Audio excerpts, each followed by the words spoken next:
Dear students, welcome to BTech MEDC. ഇന്നത്തെ ഈ സെഷനിൽ നമ്മൾ S4 EC സ്റ്റുഡൻസിന്റെ analog circuits previous year question ഡിസ്കഷന്റെ കണ്ടിന്യൂഷൻ വീഡിയോ ആണ്. ഇന്നത്തെ ഈ സെഷനിൽ മോഡ്യൂൾ 4 ജൂൺ 2022 ചോദിച്ചിട്ടുള്ള ഒരു ക്വസ്റ്റ്യന്റെ ഡീറ്റെയിൽഡ് എക്സ്പ്ലനേഷൻ ആണ്. ക്വസ്റ്റ്യനിലേക്ക് പോവാം. With need diagram explain the working of Hartley oscillator. Already നമ്മൾ ഓസിലേറ്ററിന്റെ വീഡിയോസ് ചെയ്തിട്ടുണ്ട്. അതിൽ ക്ലാസിഫിക്കേഷൻ ഓഫ് ഓസിലേറ്ററും പ്രിൻസിപ്പിൾ ഓഫ് ഓസിലേഷൻ, അതായത് ബാർഖൗസൻ ക്രൈറ്റീരിയ ഫോർ ഓസിലേഷനും ഡിസ്കസ് ചെയ്തിട്ടുണ്ട്. ആ വീഡിയോ ഒന്ന് വാച്ച് ചെയ്യുക. ഇതിന്റെ ലിങ്ക് ഞാൻ ഡിസ്ക്രിപ്ഷൻ ബോക്സിൽ വെച്ചിരിക്കാം. അതുപോലെ അനലോഗ് സർക്യൂട്ട്സിന്റെ എക്സാം ഓറിയന്റഡ് വീഡിയോസ് അപ്ലോഡഡ് ആണ്, ഒന്ന് വാച്ച് ചെയ്യുക. നമുക്ക് ഈ ഒരു സെഷനിൽ ഹാർട്ട്ലി ഓസിലേറ്ററിന്റെ വർക്കിംഗ് ആണ് എക്സ്പ്ലെയിൻ ചെയ്യാൻ പോകുന്നത്. ഹാർട്ട്ലി ഓസിലേറ്റർ ബേസിക്കലി ഒരു LC ഓസിലേറ്റർ ആണ്. അതായത് ഓസിലേറ്ററിൽ ഒരു ആംപ്ലിഫയർ സെക്ഷനും കാണും, അതുപോലെ ഫീഡ്ബാക്ക് സെക്ഷനും കാണും. അതിൽ ഫീഡ്ബാക്ക് എലമെന്റ്സ് ആയിട്ട് യൂസ് ചെയ്യുന്നത് ഇൻഡക്ടറും കപ്പാസിറ്ററും ആണ് ഹാർട്ട്ലി ഓസിലേറ്ററിന്റെ കേസിൽ. So it is an example of LC oscillator. ഇതിനെ ഈ ഓസിലേറ്ററിനെ നമ്മൾ ലോക്കൽ ഓസിലേറ്റർ എന്നും പറയാറുണ്ട്. ഇപ്പൊ ഏതൊരു ഓസിലേറ്റർ എടുക്കുകയാണെങ്കിലും അതിനകത്തൊരു ആംപ്ലിഫയർ സെക്ഷനും കാണും, ഫീഡ്ബാക്ക് സെക്ഷനും കാണും. ഇപ്പൊ ബാർഖൗസൻ ക്രൈറ്റീരിയ അനുസരിച്ചിട്ട് ഒരു 360 ഫേസ് ഷിഫ്റ്റ് അച്ചീവ് ചെയ്യണം സസ്റ്റൈൻഡ് ഓസിലേഷന് വേണ്ടിയിട്ട്. അപ്പം അതിൽ ആംപ്ലിഫയർ സെക്ഷൻ ഒരു 180 ഡിഗ്രി ഫേസ് ഷിഫ്റ്റ് പ്രൊവൈഡ് ചെയ്യും. അതുപോലെ ഇതിനകത്ത് LC നെറ്റ്വർക്കാണ് നമ്മൾ ഫീഡ്ബാക്ക് നെറ്റ്വർക്കായിട്ട് യൂസ് ചെയ്യുന്നത്, ഫീഡ്ബാക്ക് നെറ്റ്വർക്ക്. സോ ഈ LC ടാങ്ക് സർക്യൂട്ടും ഒരു 180 ഡിഗ്രി ഫേസ് ഷിഫ്റ്റ് പ്രൊവൈഡ് ചെയ്യും. അങ്ങനെ total 360 degree phase shift achieve ചെയ്യും. കണ്ടീഷൻ ഫോർ ഓസിലേഷൻ, ബാർഖൗസൻ ക്രൈറ്റീരിയയുടെ ഒരു കണ്ടീഷനാണ് അതിന്റെ ടോട്ടൽ ഫേസ് ഷിഫ്റ്റ് എന്ന് പറയുന്നത് 0 അല്ലെങ്കിൽ ഇന്റഗ്രൽ മൾട്ടിപ്പിൾസ് ഓഫ് 360 എന്നുള്ളത്. അതുപോലെ അതിന്റെ magnitude A beta should be equal to 1 ആണ്. ഇതിന്റെ സർക്യൂട്ട് ഡയഗ്രത്തിലേക്ക് പോവാം. അപ്പം ഇന്നത്തെ ഫസ്റ്റ് ഒരു ആംപ്ലിഫയർ സെക്ഷൻ കാണും. അപ്പോൾ നമ്മൾ ആംപ്ലിഫയർ സെക്ഷൻ ആണ് ഫസ്റ്റ് ഡ്രോ ചെയ്യുന്നത്. ഈസിയാണ് അതിന്റെ സർക്യൂട്ട് ഡയഗ്രം എന്ന് പറയുന്നത്. കാരണം നമ്മൾ already amplifier, single stage amplifier, RC coupled amplifier പഠിച്ചിട്ടുണ്ട്. അപ്പം ആദ്യം നമുക്ക് ആംപ്ലിഫയർ സെക്ഷൻ വരയ്ക്കാം. അപ്പൊ ആംപ്ലിഫയർ സെക്ഷനിൽ മെയിൻ ആയിട്ട് ഒരു എന്ത് കാണും, ഒരു BJT കാണും. ഓക്കെ, BJT കാണും. അത് കോമൺ എമിറ്റർ കോൺഫിഗറേഷനിലാണ്. അപ്പോൾ ഇവിടെ ഒരു resistor R1 R2 voltage divided by സിഗ്നലിട്ടുള്ള R1 R2 റെസിസ്റ്റർ കാണും. ഇവിടെ എമിറ്ററിൽ എന്ത് കാണും, ഒരു RE റെസിസ്റ്റർ കാണും. അതിന് പാരലായിട്ട് ഒരു ബൈപ്പാസ് കപ്പാസിറ്റർ C കാണും. കോമൺ എമിറ്റർ കോൺഫിഗറേഷൻ ആയതുകൊണ്ട് എമിറ്റർ ഗ്രൗണ്ട് ആയിരിക്കും. പിന്നെ ഈ ഹാർട്ട്ലി ഓസിലേറ്ററിൽ ഒരു സ്പെഷ്യാലിറ്റി എന്ന് വെച്ച് കഴിഞ്ഞാൽ നമ്മൾ ഇവിടെ കളക്ടറിൽ RCക്ക് പകരം ഒരു റേഡിയോ ഫ്രീക്വൻസി ചോക്കാണ് നമ്മൾ യൂസ് ചെയ്യുന്നത്. RFC എന്ന് പറയും, that is radio frequency chalk.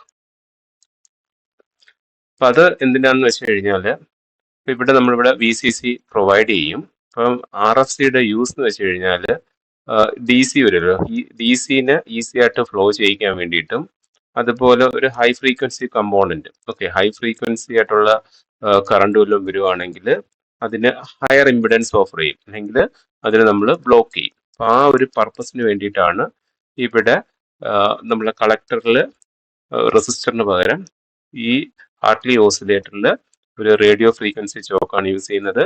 അതിന്റെ ഒരു യൂസ് എന്ന് വെച്ച് കഴിഞ്ഞാൽ DCയെ ഈസി ആയിട്ട് പാസ് ചെയ്യാനും, അതുപോലെ ഹൈ ഫ്രീക്വൻസി കമ്പോണന്റ് AC വരുവാണെങ്കിൽ അതിനെ ബ്ലോക്ക് ചെയ്യാൻ വേണ്ടിയിട്ടാണ് ഇവിടെ ഒരു റേഡിയോ ഫ്രീക്വൻസി ചോക്ക് യൂസ് ചെയ്യുന്നത്. നമുക്കറിയാം ഇവിടെ എന്ത് കാണും, ഒരു കപ്ലിംഗ് കപ്പാസിറ്റർ കാണും. നമ്മൾ CC1 കൊണ്ട് ഡിനോട്ട് ചെയ്യുന്നു. അതിന്റെ പർപ്പസ് എന്ന് വെച്ച് കഴിഞ്ഞാൽ ഓൾറെഡി ഈ ആംപ്ലിഫയർ നമ്മുടെ DC ബയസിങ്ങിന് വേണ്ടി സെറ്റ് ചെയ്ത് വെച്ചിരിക്കുകയാണ്. അപ്പം എന്തെങ്കിലും DC കമ്പോണന്റ് വരുവാണെങ്കിൽ അതിനെ ബ്ലോക്ക് ചെയ്യാൻ വേണ്ടി ആണ് CC1 യൂസ് ചെയ്യുന്നത്. അതും ഓൾറെഡി നമ്മൾ ആംപ്ലിഫയറിന്റെ എക്സ്പ്ലനേഷൻ പറഞ്ഞപ്പോൾ എക്സ്പ്ലെയിൻ ചെയ്തിട്ടുള്ളതാണ്. ഇപ്പൊ ഇവിടെ CC1 ഇൻപുട്ട് കപ്ലിംഗ് കപ്പാസിറ്റർ ആണ്. ഇതുപോലെ ഇതിനകത്ത് R1ഉം R2ഉം REയും സിയും കൂടെ ചേർത്തിട്ടാണ് സ്റ്റെബിലൈസേഷൻ അച്ചീവ് ചെയ്യുന്നത്. ഇനി നെക്സ്റ്റ് എന്തുണ്ട്, ഇവിടെ നമുക്ക് ഔട്ട്പുട്ട് അവിടെ ഒരു കപ്ലിംഗ് കപ്പാസിറ്റർ കാണും, C2 കൊണ്ട് ഡിനോട്ട് ചെയ്യാം. അതിന്റെ പർപ്പസും നമ്മൾ നെക്സ്റ്റ് സ്റ്റേജിലേക്ക് കൊടുക്കുമ്പോഴത്തേക്ക് DC ഉണ്ടെങ്കിൽ DC ബ്ലോക്ക് ചെയ്യാൻ വേണ്ടിയിട്ടാണ് ഈ കപ്ലിംഗ് കപ്പാസിറ്റേഴ്സ് യൂസ് ചെയ്യുന്നത്. ഇത്രയാണ് ഈ ഒരു ആംപ്ലിഫയർ സെക്ഷൻ്റെ വരുന്നത്. എന്താണ്, ഫസ്റ്റ് നമ്മളൊരു BJT ഡ്രോ ചെയ്തു കോമൺ എമിറ്റർ കോൺഫിഗറേഷനിൽ. അപ്പോൾ RE മാർക്ക് ചെയ്തു, R1 R2 voltage divider ബയസിൽ mark ചെയ്തു, പിന്നെ ബൈപ്പാസ് കപ്പാസിറ്റർ CE മാർക്ക് ചെയ്തു. നെക്സ്റ്റ് ഇവിടെ RCക്ക് പകരം radio frequency choke, CC1 CC2 coupling capacitor. ഇനി നമ്മൾ നെക്സ്റ്റ് ഡ്രോ ചെയ്യാൻ പോകുന്നത് LC നെറ്റ്വർക്ക് ആണ്. അത് ഒരു 180 ഡിഗ്രി ഫേസ് ഷിഫ്റ്റ് പ്രൊവൈഡ് ചെയ്യും. LC ടാങ്ക് സർക്യൂട്ടാണ് നമ്മൾ യൂസ് ചെയ്യുന്നത്. അത് ഇതിനകത്ത് ഫീഡ്ബാക്ക് നെറ്റ്വർക്ക് ആണ് നമ്മൾ യൂസ് ചെയ്യുന്നത്. ഞാൻ വേറൊരു കളറിൽ ഫീഡ്ബാക്ക് നെറ്റ്വർക്ക് വരയ്ക്കാം. ഇനി നമ്മൾ നെക്സ്റ്റ് വരയ്ക്കാൻ പോകുന്ന ഫീഡ്ബാക്ക് നെറ്റ്വർക്ക് ആണ്. അപ്പോൾ ഫീഡ്ബാക്ക് എന്ന് വെച്ച് കഴിഞ്ഞാൽ ഔട്ട്പുട്ടിൽ നിന്ന് ഇൻപുട്ടിലേക്ക് കൊടുക്കുന്ന കണക്ഷനെയാണ് നമ്മൾ ഫീഡ്ബാക്ക് എന്ന് പറയുന്നത്. അപ്പം ഇനി നെക്സ്റ്റ് ഫീഡ്ബാക്ക് നെറ്റ്വർക്ക്, അത് ഓൾറെഡി പറഞ്ഞ് ഒരു ടാങ്ക് സർക്യൂട്ട് ആണ്. അതിനകത്തൊരു കപ്പാസിറ്റർ കാണും, അതുപോലെ എന്ത് കാണും, LC കാണും, L ഉം Cയും കാണും. അപ്പോൾ ഇവിടെ ഇൻഡക്ടേഴ്സ് ഉണ്ട്. ഓക്കെ, ഇൻഡക്ടറും അതുപോലെ കപ്പാസിറ്ററും ആണ്. ഇൻഡക്ടറും കപ്പാസിറ്ററും പാരലായിട്ടാണ് വരുന്നത്. അത് നമ്മൾ എന്ത് ചെയ്യും, ഫീഡ്ബാക്ക് ചെയ്യും. ഇതൊരു ഫീഡ്ബാക്ക് നെറ്റ്വർക്ക് ആണ്. അത് ഇൻപുട്ടിലേക്ക് ഫീഡ്ബാക്ക് ചെയ്യും. Okay, this is capacitor C. ഇവിടെ ആണെങ്കിൽ നമ്മളിവിടെ ഗ്രൗണ്ട് ചെയ്യുന്നുണ്ട്. ഒരു കപ്പാസിറ്റർ വഴിയാണ് ഗ്രൗണ്ട് ചെയ്യുന്നത്. അപ്പോൾ ഇവിടെ L1 L2 ഇൻഡക്ടേഴ്സ് വരും. അത് സെയിം കോറിലാണ് L1 L2 നമ്മൾ വൈൻഡ് ചെയ്തിരിക്കുന്നത്. അപ്പോൾ അതൊരു ഓട്ടോ ട്രാൻസ്ഫോമർ ആയിട്ട് അത് വർക്ക് ചെയ്യും, കോമ്പിനേഷൻ ആയിട്ട് വർക്ക് ചെയ്യും L1 L2.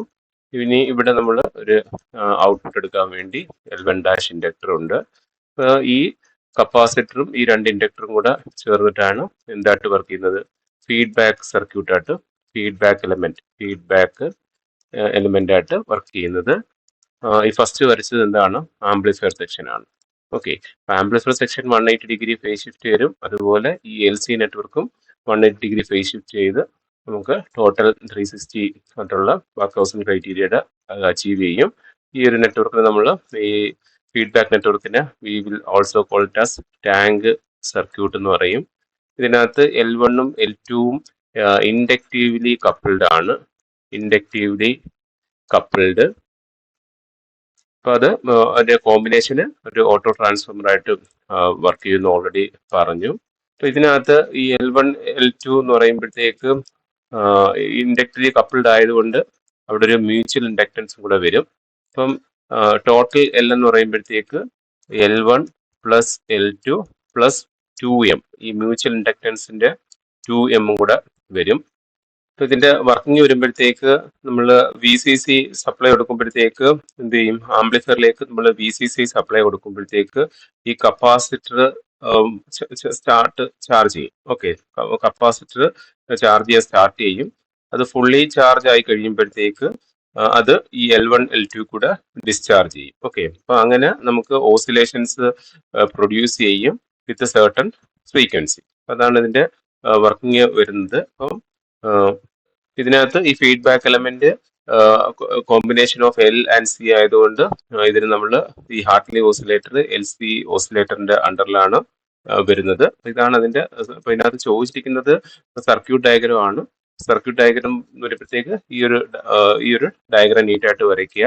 ആംപ്ലിഫയർ സെക്ഷനും ഫീഡ്ബാക്ക് സെക്ഷനകത്ത് കപ്പാസിറ്റർ, രണ്ട് ഇൻഡക്ടർ. ഇൻഡക്ടറിന്റെ സ്പെഷ്യാലിറ്റി എന്ന് വെച്ച് കഴിഞ്ഞാൽ അത് ഒരു ഓട്ടോ ട്രാൻസ്ഫോമർ ആയിട്ട് വർക്ക് ചെയ്യും. അതായത് അതിന്റെ L ഇക്വലന്റ് എന്ന് പറയുന്നത് L1 plus L2 plus 2M ആണ്. ഇനി ഇതിനകത്ത് വർക്കിംഗ് ചോദിക്കുമ്പോഴത്തേക്ക് ഈ ബാർകോസും ക്രൈറ്റീരിയ എഴുതുക. അതുപോലെ amplifier 180 degree phase shift provide ചെയ്യുന്ന കാര്യവും ഈ LC network 180 degree phase shift provide ചെയ്യുന്ന കാര്യം എഴുതുക. അതുപോലെ ഈ VCC കൊടുക്കുമ്പോഴത്തേക്ക് കപ്പാസിറ്റർ ചാർജ് ചെയ്യും. ഫുള്ളി ചാർജ് ചെയ്യുമ്പോഴത്തേക്ക് L1 L2 വഴി അത് ഡിസ്ചാർജ് ചെയ്യും. അങ്ങനെ ഫ്രീക്വൻസി ഓസിലേഷൻസ് പ്രൊഡ്യൂസ് ചെയ്യും ഓഫ് സർട്ടൺ ഫ്രീക്വൻസി. അപ്പോൾ അതാണ് അതിന്റെ മിനിമം വർക്കിംഗ് എന്ന് പറയുന്നത്. ഇനി ഇതിനകത്ത് ചോദിക്കുമ്പോഴത്തേക്ക് നമ്മൾ frequency conditions of frequency of oscillation കൂടെ എഴുതണം. F is equal to 1/2π √LC ആണ് ഇതിന്റെ ഫ്രീക്വൻസിയുടെ എക്സ്പ്രഷൻ വരുന്നത്. 1/2π√LC. ഇവിടെ L എന്ന് വെച്ച് കഴിഞ്ഞാൽ ഓൾറെഡി പറഞ്ഞു, L എന്ന് വെച്ച് കഴിഞ്ഞാൽ combination of L1 plus L2 plus 2M ആണ്. അപ്പൊ ഈ എഫിന്റെ എക്സ്പ്രഷനകത്ത് 1/2π√L വരെ നമുക്ക് എന്ത് സബ്സ്റ്റിറ്റ്യൂട്ട് ചെയ്യാം?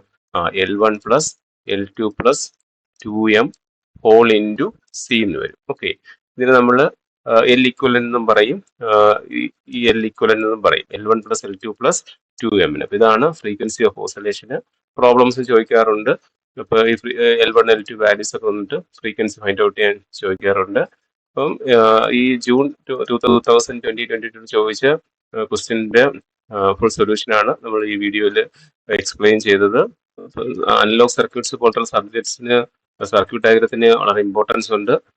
അപ്പോൾ അത് നീറ്റായിട്ട് ഡ്രോ ചെയ്യുക. അതുപോലെ അതിൻ്റെ എക്സ്പ്ലനേഷനും എഴുതുക. ഇക്വേഷൻസ് വല്ലതും ഉണ്ടെങ്കിൽ അതും കൂടെ മെൻഷൻ ചെയ്യുക. നിങ്ങൾക്ക് ഈ വീഡിയോ യൂസ്ഫുൾ ആയെങ്കിൽ തീർച്ചയായും ലൈക്ക് ചെയ്യുക, ഫ്രണ്ട്സിലേക്ക് കൂടെ ഷെയർ ചെയ്ത് കൊടുക്കുക. Thank you. ബിടെക് മെഡീസ്.